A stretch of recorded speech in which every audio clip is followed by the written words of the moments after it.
I really doubt that we're going to see an inflationary cycle. Most economic analysts believe that it will have a temporary or transitory impact. The faster than expected increase in some of those prices is actually a good sign. The overwhelming consensus is going to pop up a little bit and then go back down.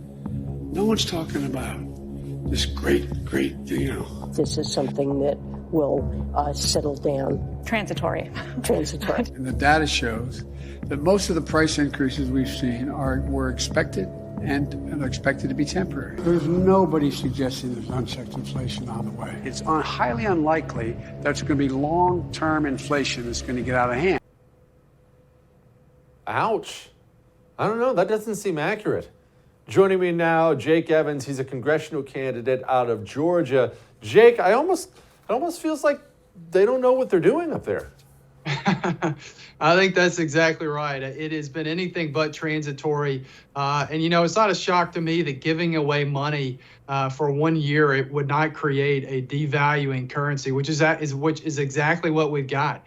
You look at gas prices right now, they're through the roof. You look at grocery prices, they're through the roof. Small businesses can't find people to actually show up and go to work.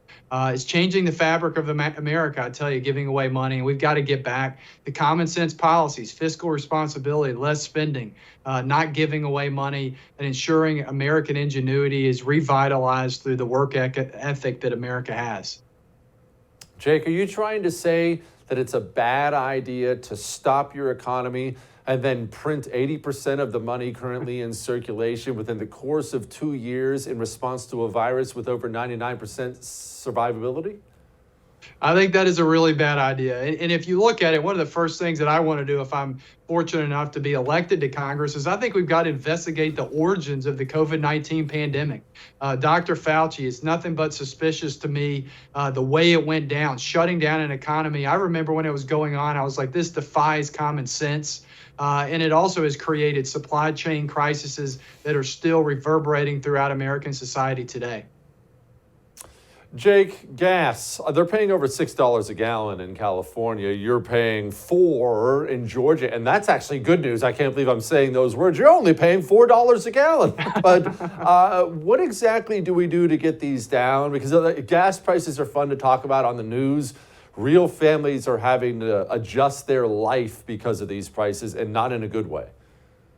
That's exactly right. Well, first and foremost, I think it's important for Americans and the voters to realize that elections have consequences. What was one of the first things Joe Biden did when he got into office? He shut down the Keystone Pipeline. That has a real impact. That diminishes American energy independence. So one of the first things we got to do is we got to make America energy independent again, just like it was under President Trump. That's going to bring down our prices. That's also going to increase our ability to protect ourselves from a lot of our enemies who control a lot of the largest oil repositories across the planet.